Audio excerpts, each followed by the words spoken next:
What's going on, y'all? My name is Tommy. Welcome back to the channel. Do y'all remember that part where I was like, well, I guess that's all of the non-core ancestries.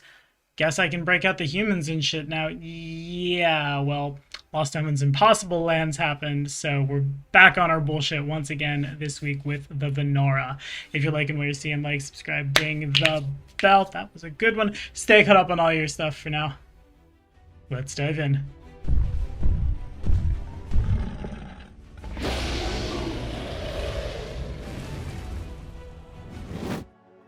Okie dokie. So, honestly, you can follow this card right up here if you want to catch up on the old stuff about the Vanara, but really, I think there's just more to be found here. One of the things I like the most about 2nd edition Pathfinder is the tendency to reach into something that was printed in a bestiary or the back of an AP and was like, here's a paragraph of flavor text, here's a stat block, will we maybe do a splat book about them in a year and a half? Who knows? And then expand upon what's already been built, and the Vanara are no different. As of the lore glow-up, Vanara were born from the god Ragdya to spread mischief and find tyrannical people to enact that mischief upon.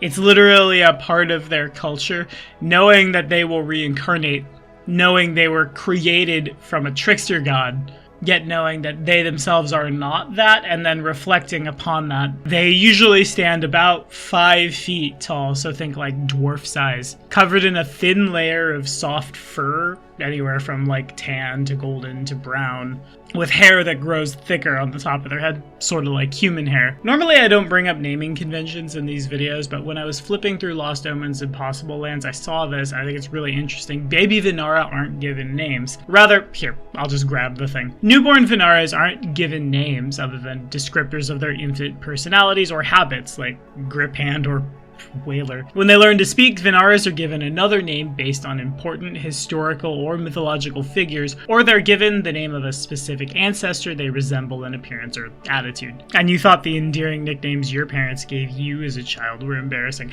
Anyway, mechanically, a Vanara has 6 hit points. They're medium creatures with a speed of 25 feet. They have an ability boost to dexterity with 1 freebie and no drawbacks. They begin play speaking Common and Vanaran and have a prehensile tail, which they can use to perform interact actions requiring a free hand, even if both their hands are busy 2-weapon fighting with short swords. Of course, the tail can't perform actions that require fingers or manual dexterity. They can't have a 3rd short sword in their tail that they can stab with, but they can definitely do other cool stuff with it. And I'm getting ahead of myself. Heritages. The Bandigi Vanara ignore difficult terrain from crowds because they're familiar with the trappings of civilization. That's interesting. I didn't think I would ever see that on a heritage. It feels very like ranger class feat for urban-themed rangers. But you know what? I don't hate it. The Lakyan Vanara serve rather than Ragdya, the god Lakya, hence the name, I suppose. They can subsist on raw meat, and that's it. That's terrifying. They also get a Jaws unarmed attack that deals 1d6 piercing damage in the brawling group with the finesse and unarmed traits. The Ragdyan Vanara, yeah, well, you knew you'd see it, gain a single cantrip from the divine spell list. It can't deal damage or otherwise cause direct harm, so no divine lance. But they can cast that spell at will. The Wajigan Vanara, a group of Vanara that were bound in service to a Rixasha immortal, get a +1 circumstance bonus to saving throws against emotion effects, and whenever they roll a success against them, they get a critical success instead. For our Ancestry feats, starting at level 1, Canopy Sight grants low light vision. You know, if you weren't jamming Tiefling on to make that happen anyway. The Climbing Tail feat, first of many interesting ones involving that prehensile limb of ours, grants us a +2 circumstance bonus to athletics checks to climb, gets you combat climber, and reduces the number of hands required to climb or trip by 1. Interesting that they added trip on there, and I think that's kind of cool to just like tail whip, sweep the leg, to say nothing of that meaning you could also then have a hand free to stab down easier. Sudden mindfulness. As a reaction when you roll a success on a saving throw against an effect that would make you fascinated or dazzled, you get a critical success, and if the triggering effect was caused by a creature, the creature is flat-footed to you. That's a really interesting yes and. Vanara lore gets you trained in survival and thievery, and Vanara lore. Vanara weapon familiarity gets you trained with the Bowstaff, Chakram, Kitar, Panabas, and Urumi. So a lot of those have been printed, but the Panabas hadn't yet. Let me just grab a thing. This here, that's a Panabas. It deals 1d6 slashing damage. It's one bulk, one-handed, forceful sweep, and two-hand d10. You also get access to all those Vanara weapons that don't exist yet, but hey, you never know. Then lastly, White Cape, a rare trait amongst Vanaras. I'm kind of surprised this didn't have the uncommon or rare tag on it, TBH. Or heritage? This feels heritagey. The hair on your head and shoulders gets very, very thick and grows back real fast if it gets cut off. You also get steady balance. Even if you aren't trained in acrobatics, you can step into difficult terrain. I feel like this would be really good in Arc when you're making things from hair. I've been playing a lot of Arc lately. I digress. At 5th level, Darting Monkey. When you hit a creature of your level or lower, while that creature is flanking you, flanking doesn't make you flat-footed to that creature till the start of your next turn or until the creature moves, whichever comes first. It can help other allies flank. It could theoretically move into another flank and then it would go off again. And the ability to shut off a flank while also doing damage, yeah, no, I like that. Jungle Runner lets you always use the take cover action when you're within forest or jungle terrain to gain cover, even if you aren't adjacent to an obstacle to take cover behind. Ragdya's Revelry, a once per day reaction when an adjacent creature you see fails an attack roll against you. You attempt to steal an item from the triggering creature, ignoring the usual restriction that the creature can't be in combat.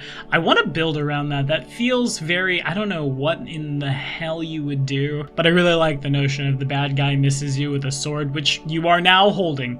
Skillful Climber gets you a climb speed of 10 feet, or a climb speed equal to your land speed when climbing trees, specifically if you have Climber's Tail. So while that's a very specific thing, and therefore a thing that you might not always see, I feel like the amount of trees that exist in games that aren't like desert or tundra based is probably sufficient that this will be good enough to take. Just like be prepared to make an argument that the mast of a ship is similar to a tree when you inevitably get there. I digress. Tail Snatch for one action.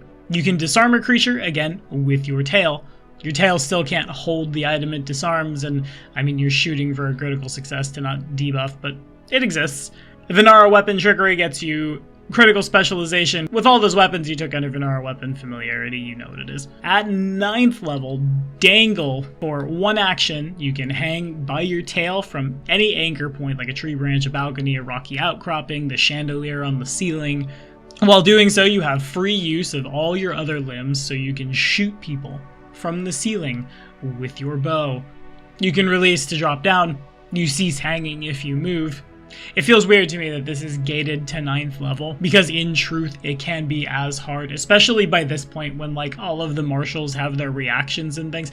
If you're trying to shoot at range with ranged weapons or spells or such, it can be just as hard to get to the very back through everyone than it is being on the ceiling. But that said, there's definitely a lot of utility from hanging down from a point and then being able to fire, say like over a chasm when the target is at the bottom, for example. Or in a world where the entire front line is dead, I guess it would be dope to run up the banister of the stairs, hang off the stairs, and then shoot down. Legendary Size lets you cast Enlarge and Shrink once per day each as 2nd level divine innate spells targeting yourself or other Vanara. Ragdya's Dance once per hour when an adjacent observed creature succeeds at an attack roll against you.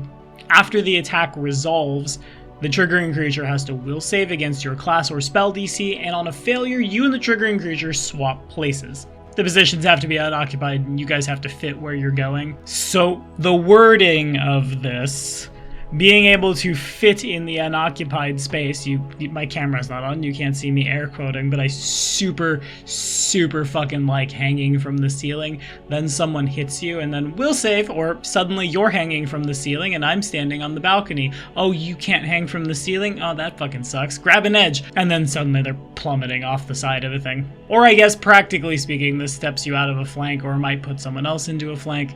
You know, if you're not thinking with portals.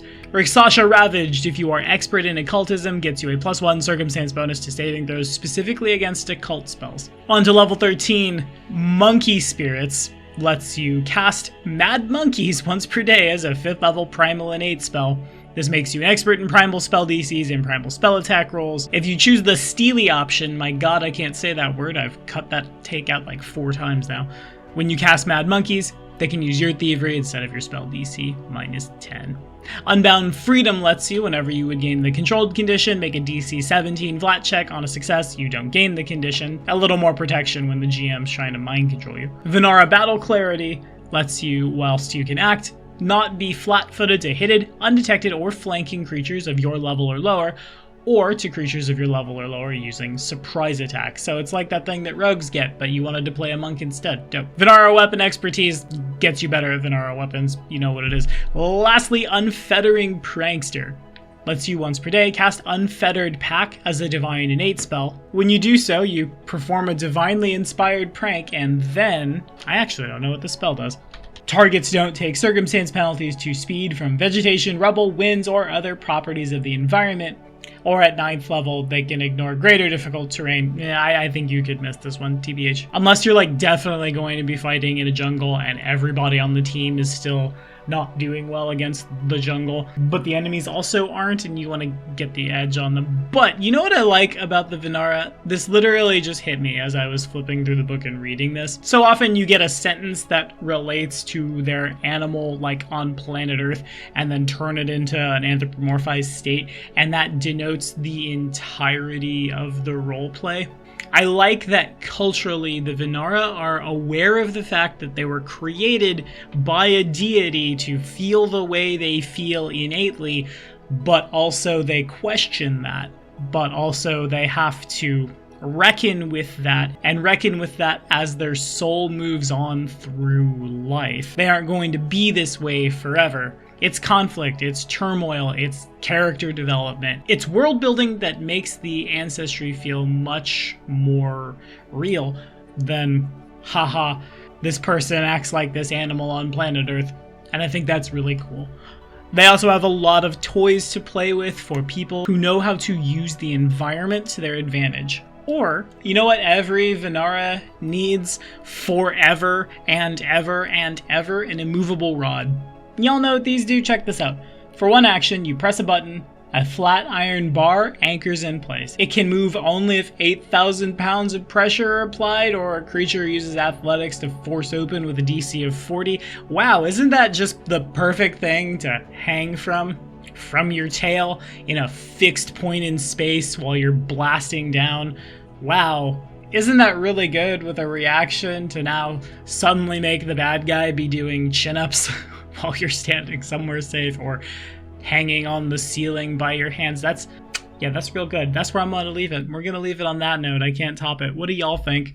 Are we rolling up Vanara? What are you excited about the most for Lost Omens Impossible Lands? Let me know down in the comments. As always, thank y'all so much for watching. We'll see you next time.